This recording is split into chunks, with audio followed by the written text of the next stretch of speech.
So every time I see something in the paper or online that talks about a cold case in that area, I know that our work years ago helped to make that difference and continues to. And when I see people convicted of especially serial crimes, again, I know that our work made a difference. So a lot of times, the kind of work that we do as fundraisers, as folks who galvanize coalitions or resources and help to put these programs together for social good, no matter the cause that we're working on, you may not see the impact in 30, 60, 90 days, but you see the impact over time. Let's talk Tales. Since 2009, my Tales with Taylor guest has partnered with over 400 nonprofits and helped secure more than $1.2 billion in philanthropic support by strengthening development strategy, donor engagement, and fundraising systems built for long-term sustainability. Her collaborative approach blends objective assessment with practical execution, aligning boards and staff, stabilizing operations and revenue, and creating succession and exit strategies that honor legacy while positioning teams for what's next. It's founder of Raise the Bar Consulting, Jennifer M. Tersigni.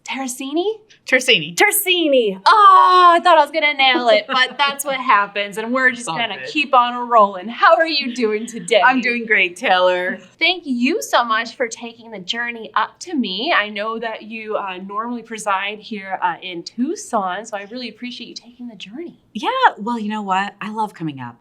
We're based in Tucson, serve statewide, actually serve nationwide, so travel is not an issue. You know, I would love to hear the tale of the moment you decided to go on your own and go solo, because there's always a story behind that. Starting your own business is not an easy feat. It's not something for, the lighthearted to do. So what was that tale that you told yourself to say, let's do it? Great question, Taylor. I really spent about 10 years serving in the nonprofit sector in development positions and fundraising positions and also in interim executive positions. Those are tough positions. I mean, fundraising is thankless often for those of us who are in it. I mean, I think we don't talk enough about that. That's true. Right? It's very easy to end up in a job where you're spending 50, 60, 70, 80 hours a week working for years upon years. And I think I got to a point where even though I was really successful and my team was successful and I felt like I could do well blindfolded and walking backwards, I felt as if the jobs that I had were not feeding my soul.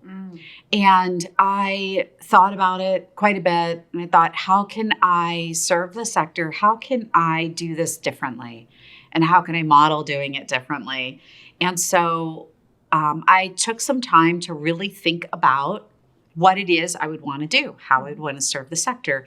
And part of that was a discovery into consulting and how others were doing consulting, for better or worse, right? Okay. Now, this was before the days of Fiverr and every, kind of grab an intern kind of, website out there, right?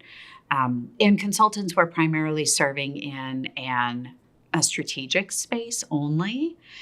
And so my idea was that I'd seen a lot of organizations work really hard to not move the needle. And I also saw a lot of organizations hire consultants and spend an awful lot of money. And their primary complaint would be that, they spent all this money, they had a great time, and then whatever project they designed together with the consultant sat on the shelf after the consultant left. And I thought, I never want to be that kind of consultant. So I started Raise the Bar with the intent of providing both support for strategy and implementation services, which again, before outsourcing was really cool, folks weren't doing that. But that's been really the pillar and the value that we bring and continue to bring. And I think it's what still makes us unique.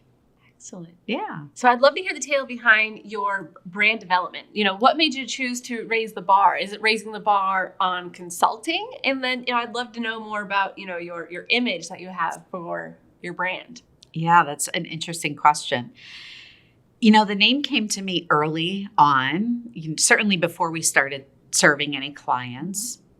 I think I just always felt like everything could be better about what we're doing in the sector and as professionals, as well as how we as consultants serve the nonprofit sector. So it's also a mantra, right? It's a mantra for my own team. It's a mantra for our clients and for our work together. And also it's a vision, right? And something to strive for. Excellent. Yeah. Excellent.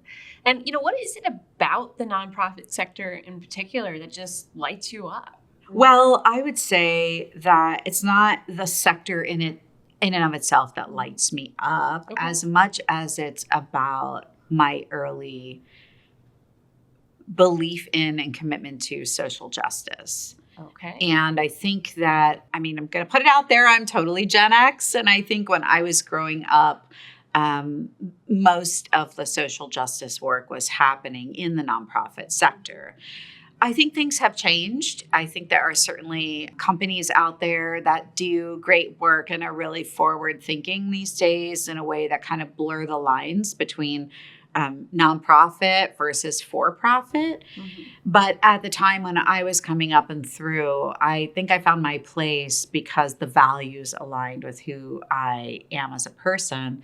And so then where you put your energy is where you grow, right? Yeah. So over time, it just felt natural to serve primarily nonprofits. Now, as our business has evolved and as I have evolved as a practitioner, one of the things that I see is that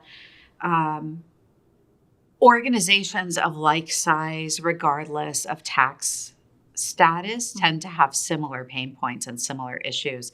So I do find that, your small businesses have a lot of the same struggles as nonprofits of the same size. And so we do serve some small businesses as well. Okay. We've served coalitions, government entities, lots of nonprofit organizations. Really, it's about whether what a client needs matches with what we can offer them. And what would you say are your offers? Like if I was a nonprofit struggling with, fundraising, what in specifically do you do to help people? So we offer 3 core areas of service, right? So fundraising, organizational development, and then what I like to call transitional leadership solutions. Okay. But really that means a lot. Yeah. Right? So on that fundraising side, we work to help organizations strategize, strengthen, and grow. What are the biggest mistakes you see when people are trying to do fundraising? One of the biggest things is that they don't spend enough time and effort investing in growing their fundraising and growing their relationships. Okay. What I have seen by and large is that most organizations believe they are very busy, and they are, but they're not focusing on high ROI efforts, and they're not focusing on building a foundation and a scaffolded program in order to grow their relationships and their support from individuals. So there's a lot of kind of quick fix mentality out there, especially coming from boards of directors. And I think it makes sense when you consider that people are just trying to figure out like a magic bullet to solve their problems, right? And that can happen. There's always the opportunity to hit a home run, right? But most often you get to where you need to go by hitting base hits and getting enough of those base hits that you bring the runners home, right? Mm-hmm. And I think that it's very much the case with building an organization as well. So one of the challenges that I think I see regularly is that desire to want to just skip over. Like, let's just not have a strategy, but hit a bunch of home runs and solve all our problems. And I think that's really where building a strategy and having the resources, dedicating the resources to seeing it through is super important. And then being really contemporary about what you're doing. Yeah. Right. And so it's very easy to repeat, to wash, rinse, and repeat, right? Keep doing the things that we've been doing because we always do them. But where organizations can meet the moment and innovate, adopt new strategies, new tools, and really lean into them rather than resisting them, that makes all the difference. Yeah, definitely. And I think what you said is so important is that we should look for let's just get those consistent base hits, a consistent progression forward. I think it was a James Clear newsletter I read recently that talked about, most successful endeavors aren't the big wins. It's just like the small wins that no one was seeing, along the way. Yeah. And so, it's so important to find, the basic things that you could do that and just doing really well versus, like you said, trying to find those quick fixes or trying to just only go for the home runs over the fence. Yeah. And I think in the attention economy where people expect instant gratification, it's not a surprise that folks are thinking that way. I love big thinking. So I think that's good, right? But making sure that you're building that structure to be able to sustain your efforts is super important. You just referenced a newsletter. It also reminded me of Atomic Habits. Have you read that book? Of course, most definitely. Love it. Love it. But that concept of small, consistent changes making a big difference over time. Compound, yep. Absolutely. Yeah, the law of compounded anything. Anything. Right? Yes. And in fundraising, that means regular and sustained cultivation and regular and sustained solicitation. And it's easy to not do enough of both of those things and to get caught up in the day-to-day of internal meetings and being run ragged, going to this event in the community or that luncheon or what have you. But that's not necessarily tied to the end goal, right?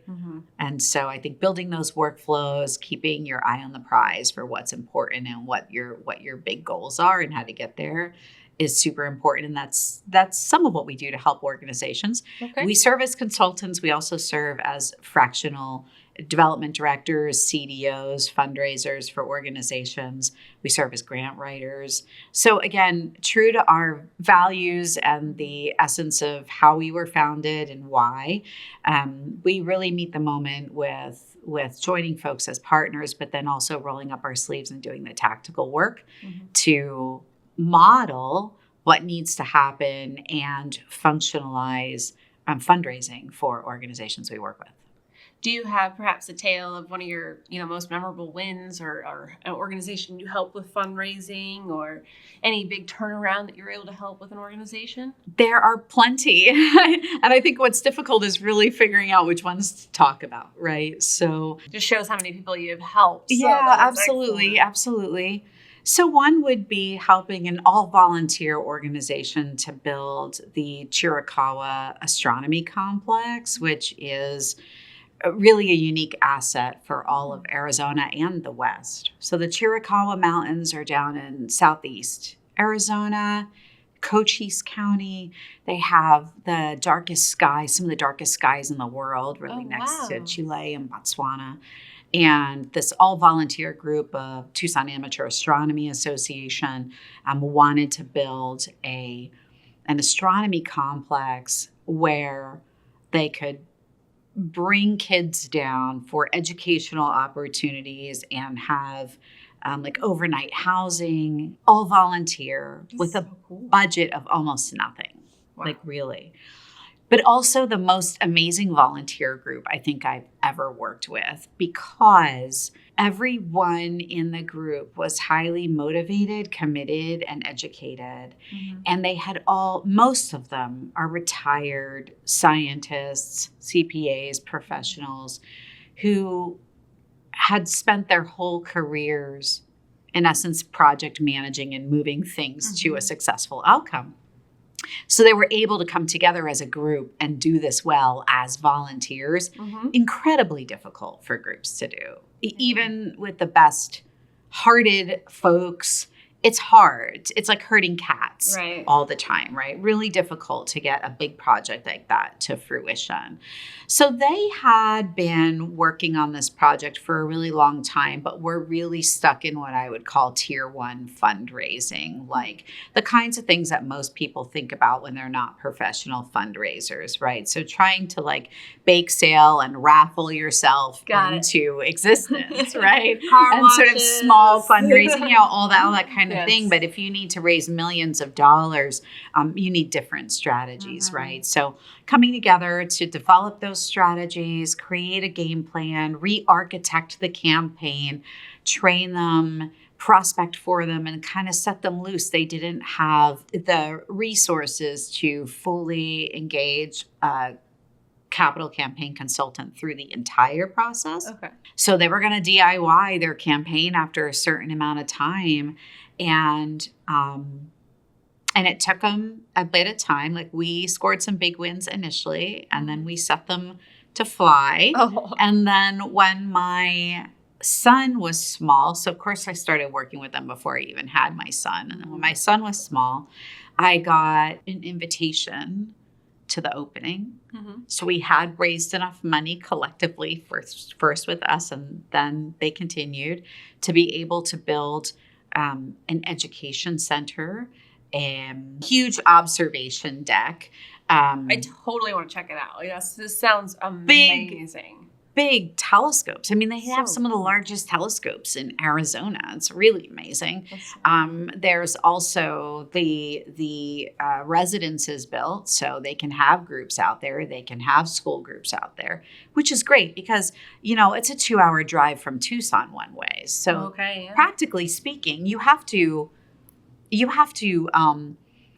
Be there when it's dark. you have to be there when it's dark, right? So to drive kids down Yeah. there and then, come back at 2-3 in the morning, it's No, not that's the realistic. best, right? Yeah. So they were having a hard time being able to do all that. Now they have a facility that's amazing, and they can really serve so many folks. So that's one that I just love, because with a combination of a modest investment, a whole lot of heart and dedication, this group was able to do some great things. We've also helped several organizations merge. We've served as interim executives. We've helped raise big money for other projects. Years ago, we were on a project that became a coalition of more than 40 organizations and entities to help transform a community's response to domestic violence and sexual assault. Long story short, we were able to raise several $1 million in order for an entire county to back test every single cold case rape kit in the entire county that had sat on shelves for 30 years or more. That is still producing results. Because, of course, now all that data is in the federal CODIS system. They're able to find perpetrators of crimes from years ago that, were not pursued for various reasons. I mean, sometimes it's because, there's just not enough evidence at the time. But and unfortunately, the police don't treat, the rape cases the same way they do as they should of, other cases. And as you mentioned, so kits will sit on the shelves. Here's what I love about this project. As part of it, it included, as part of this effort over 5 years, it included retraining all the law enforcement of every single agency in that entire county. And there were 9 or 11 as part of this effort, right? So it's not just about back testing, but it's about reframing and rethinking how we respond to victims. We had to ensure there was money to hire advocates who would just be with law enforcement to be in touch with those people. Could you imagine 20 years later, someone now coming to you and saying, "We believe you and we're testing your kit"? Right. right. So we had to stand that up, like special detectives, special client advocates, all the resources and for people to be able to do what they do and really transform the way that whole community responds to every single call. Yeah. So every time I see something in the paper or online that talks about a cold case in that area, I know that our work years ago helped to make that difference and continues to. Yeah. And when I see people convicted of especially serial crimes, again, I know that our work made a difference. So a lot of times the kind of work that we do as fundraisers, as folks who galvanize coalitions or resources and help to put these programs together for social good, no matter the cause that we're working on, you may not see the impact in 30, 60, 90 days, but you see the impact over time. And I do think that, when I think about our career, when I think about the work that we do, that's what lights me up, right? Is knowing that, is being able to look back and know that our work made a difference in the long run for people, for animals, for organizations. And so is that your pillar? Is that the key? Because of course there's nonprofits of all types of industries, of all types of, topics. But as long as they have a, social good or helping of others, is that kind of your pillar of whom you look for to partner with and help? Well, I would say that we take a pretty broad approach to who we serve and who we work with.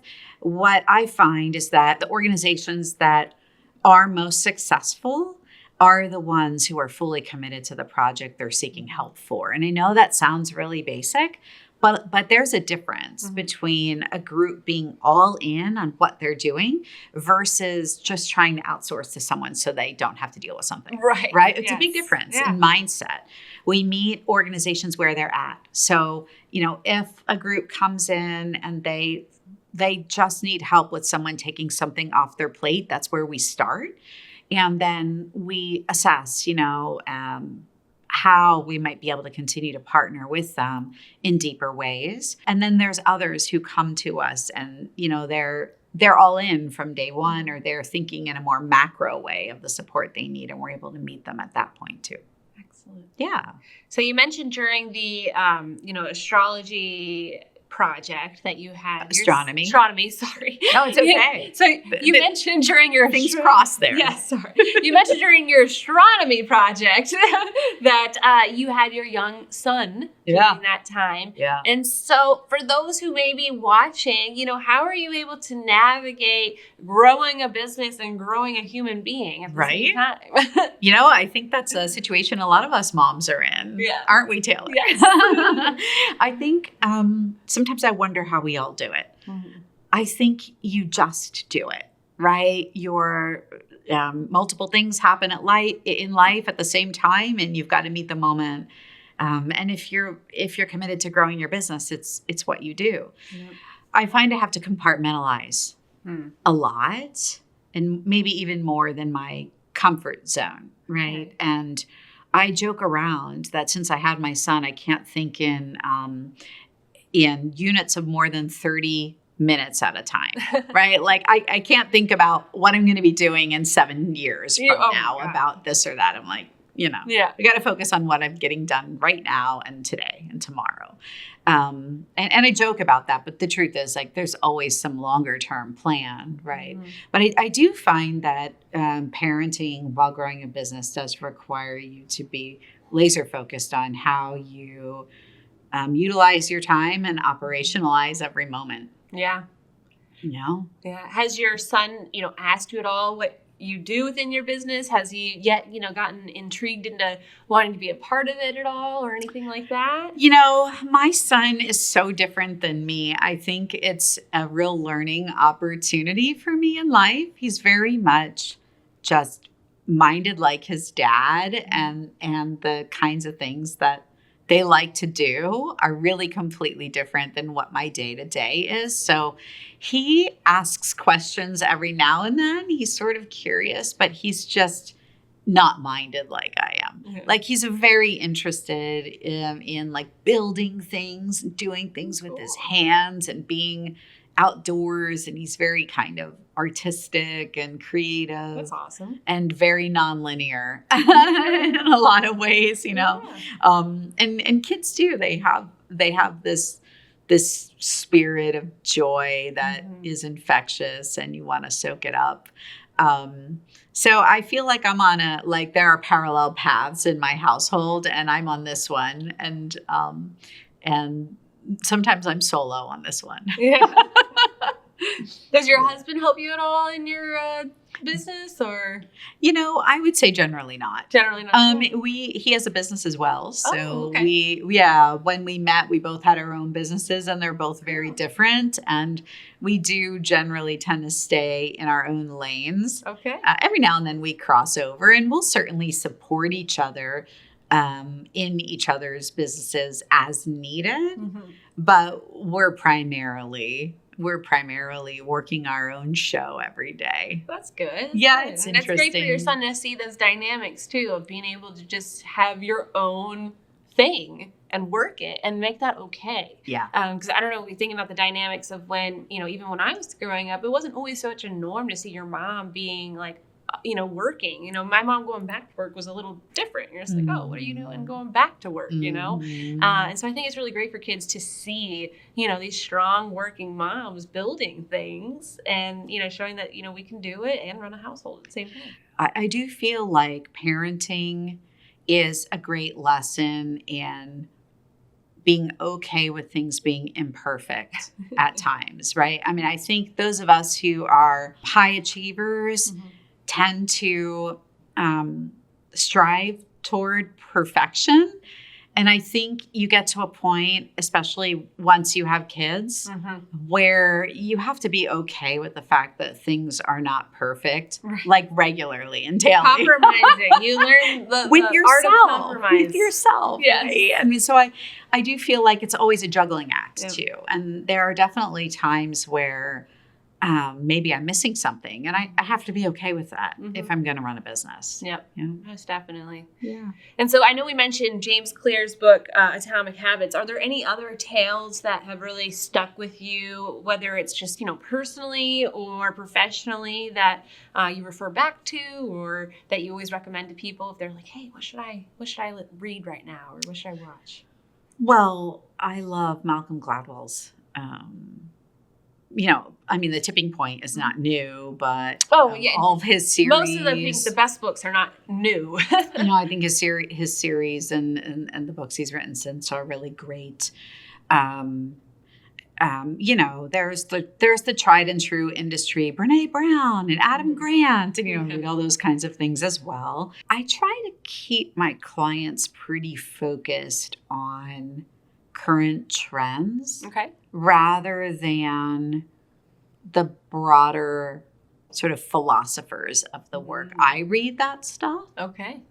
But I kind of feel like most people need a 1 to 4 page or a newsletter article or something that was recently in the Chronicle of Philanthropy or the Stanford Innovation Review or some other periodical that's easy to read, easy to share, doesn't take a lot of time, kind of gets to the point. Those are the kinds of things that I tend to share with my clients. And I try to do it organically so it doesn't feel too heavy or preachy. Yeah. And so, you're talking about innovation and new times. How has your clients adapted to the world of AI, or how are you in your company using AI in order to help your clients? Great question, Taylor. I feel like 2026 for me is a year of clarity and introspection in a lot of ways. That literally starts with me having had eye surgery in January. Oh, wow. Yeah, I've always had really poor eyesight. And finally I decided I was going to bite the bullet. I was always very fearful of eye surgery. You can do almost any surgery on me if you knock me out and I don't feel it. But the thought of being awake for any kind of is a little creepy to me. Okay. Yeah. So eye surgery was always one of those things I was nervous about. But I got to a point where I felt like it was worth it for a lot of reasons, including the law of compounding interest. I started tricking my brain to get over my fear by thinking about the ridiculous amount of money I spend every year on my eyes. And that if I were to just get surgery, because I was almost legally blind, if I saved $3,000 a year over the course of the next 20 years, that's $60,000 that I otherwise could have invested, right? All those things. So I used my mind in a way to trick my mind into getting the surgery. Hey, they say it's so easy. The mind, isn't that smart. It really is. Okay. Yeah. And so it was one of the best things I've done. I mean, it was unbelievable, the difference. I joked around with the doc after I got off the table. I was like, this feels biblical, and I'm not super religious. I was like, now I see why you do what you do, right? Wow. Everybody leaves your office happy because they can see it's incredible. Wow. But I've been thinking about how that's actually a metaphor for my year. Mm-hmm. And I've been thinking a lot about AI and what I think is just transformational reality in workplaces. Mm-hmm. I don't really see most organizations really meeting the moment with it yet. I think there's a lot of fear. I see a lot of conversations that I think are already 3 years past prime, right? Like the conversations about whether or not we're going to use it or whether it's good or bad, like all those trains have left the station a long time ago.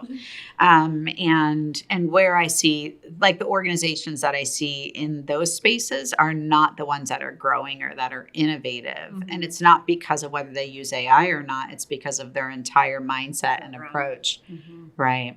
Like this is the thing about it, right? Like we're all using AI. If you have a cell phone, if you watch Netflix or Hulu or you use Google, you're on YouTube, you're using AI, whether you know it or not. Yep. If you're on social media, you're using AI, right? And so I think that that's the first piece is for people to really recognize, like, it's already fully integrated in so much of what you use and you're not aware that you're using it. That's kind of step one. Yeah. In April, I was at the AFP Icon International Conference is what it is, right? And it was in San Diego this year. I've been in this career almost 30 years. I can't believe I'm going to say that or that I just said that. It's really kind of it's rattling. Like where does the time go? You started your business when you were 16. Right, yeah. I mean, 12. But yeah. There you go. I'm sorry. I forgot. Right? No, but there are times in our professional careers where you can go to a conference and you go to another conference and they're all kind of the same and whatever. And then you can skip them for 3 or 5 years and nothing new happens. Almost like when you were a kid and you were sick and you got stuck watching soap operas again. You're like, 10 years later, the same people are doing the same thing. Oh my gosh, I know. Right? But one of the things that I've noticed in the last 3 to 5 years is that things are rapidly changing. Right. Rapidly. And so every year, the last 5 years, I've gone every year because every year I can see the speed of tech is accelerating. The speed of tech is accelerating. The speed of the tech giants getting the memo that there's a lot of money to make in nonprofits has accelerated. So now, even before 5 years ago, you didn't see the big dogs. You didn't see Microsoft and Amazon or Meta and these groups at nonprofit conferences, even the biggest ones. We had plenty of tech providers, plenty of CRMs and all the things. But now you're seeing the biggest dogs kind of in this space and driving the space and modifying the space and all that. So my big takeaway this year was that as I went to the different sessions and I saw how some of our colleagues are really very creatively using AI to transform how they work in fundraising, what they do, how they analyze, how they research, how they strategize, how they operationalize. I think that that's the story of the haves versus the have-nots. Like, let's not even talk about the 1%, right? Like, just the ones that are really using the technology to meet the moment are able to do a quantity of work and at a velocity at which pales in comparison to what other organizations are doing. So, I mean, it really looks like you have organizations in the year 2030 and organizations in the year 1987 at, parallel. yeah. And I definitely felt like now more than ever, you're starting to see how that tech divide is leaving organizations behind or not. And I even thought of the primary markets that we serve and the organizations that we see on a daily basis. And, I think that there is such an opportunity for organizations to really embrace this moment and get creative and use these tools to their advantage, because it really is a game changer especially for small and mid-sized shops. Yeah. That never really had the staff capacity to do more. Some of them don't need more staff now if they can just really utilize tools in a different way. It's so true. So I've been out there really talking about this for several years with our clients and in any space where people would maybe listen. I think, though, that folks are starting to realize now, like, this is actually a big deal, right? Yeah. Definitely. And, you've been successfully in business for quite some time now. You've been able to, see the changes of business. But is there a tale you wish you would have told your younger self when you were just starting out? Definitely. So a couple of them. Okay. So the first is that, so I mentioned I'm Gen X. I think we were the last generation that was socialized to be very loyal to an employer.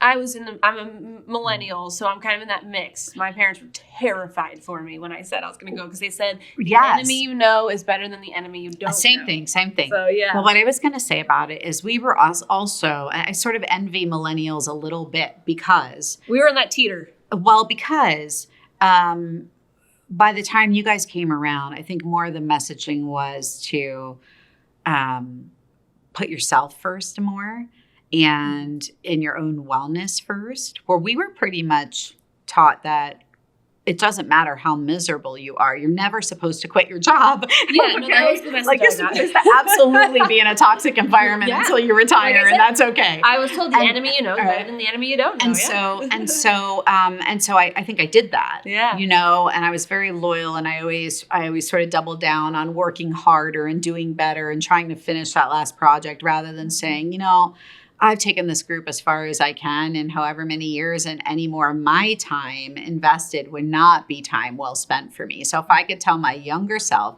anything, I would tell my younger self to quit some jobs earlier and move on to other things that are more fulfilling.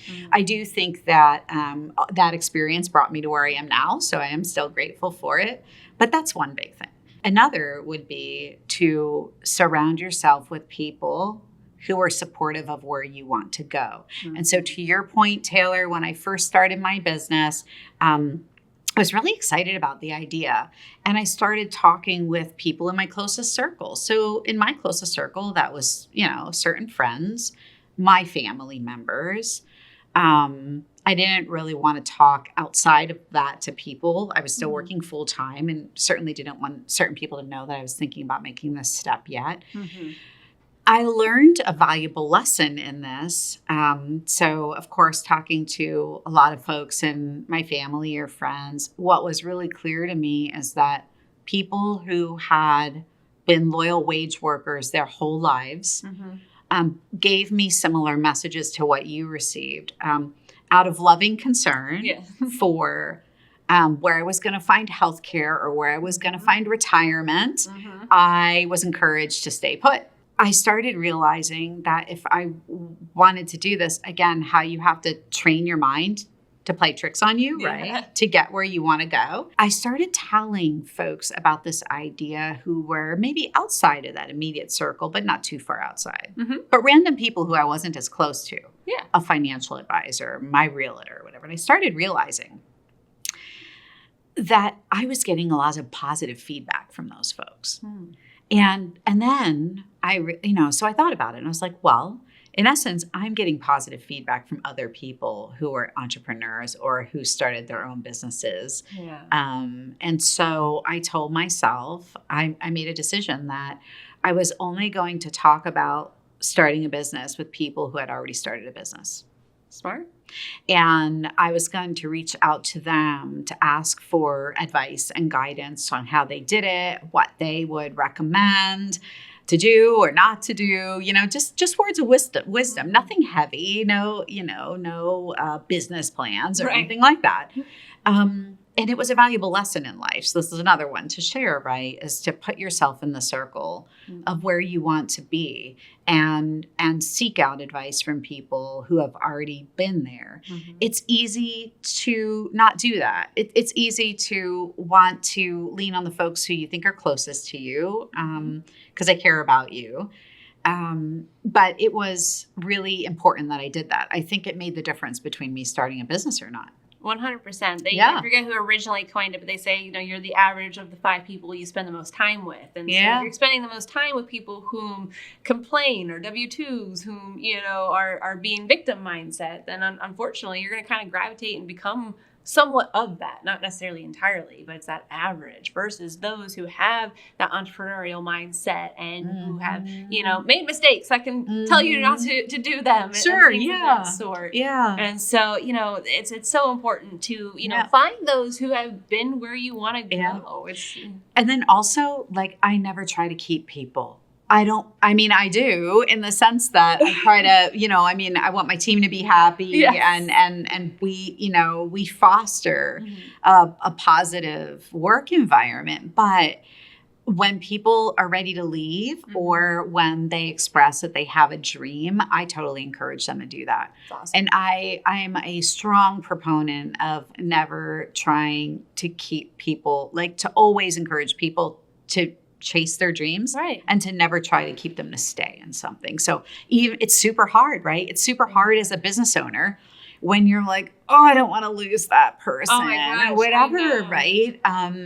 But what I found is that you can spend a whole lot of energy trying to keep someone, and when they're ready to leave, they're going to leave anyway, eventually. Yeah. So you're just delaying the inevitable, and you might as well, grab the bull by the horns and throw a party and figure out what to do next, So definitely something I learned actually from working in organizations even prior to owning my business. When someone's ready to leave, throw them a party. Yeah, most definitely. And just always end on the best note, on the of best course, because you never know when paths can cross again. 100%. Bridges need to be crossed again, and there's collaboration and you work together. Absolutely. I completely agree with that. And as we come to a close today, if people wanted to get a hold of you, I know you mentioned that you provide sometimes articles within newsletters. If people want to just get more into your world to, learn some more of that information, how can people get a hold of you? Yeah. So they can go to our website. It's raisethebarllc.com. And you can contact me through that portal. You can set a discovery session, which is free. Okay. If you want to talk about something going on in your organization or just chat with me on industry hot topics, which I love. We always make the time. And then all of our contact information is there too. Excellent. And then just to close this out, if you were to give everyone just one tip, one bit of advice, just one thing, if they're going to remember anything, what would that be? Life is short, so go for it. Nice. Excellent. Yeah. So if you are, like Jennifer was, where maybe, you're working a job, but something in your pit feels like there needs to be more and you want to do more, go out there and do it, because there are wonderful people and wonderful organizations like Jennifer's Raise the Bar Consulting that can help you fill those gaps, help you learn the things that maybe you don't know yet. And the beauty about consulting is we'll help fill in those blanks and answer questions you don't even know how to ask or what to ask. I think that's the beauty. That's true. Is that you have been there, and you've helped so many organizations. And so thank you so much for being here today. If you are a nonprofit organization or someone with heart who wants to make this world a better place, Jennifer is the gal you need to connect with to help make it happen. Thank you for watching Tales with Taylor. Please make sure you like and subscribe to the Financial Potion YouTube channel to never miss an episode.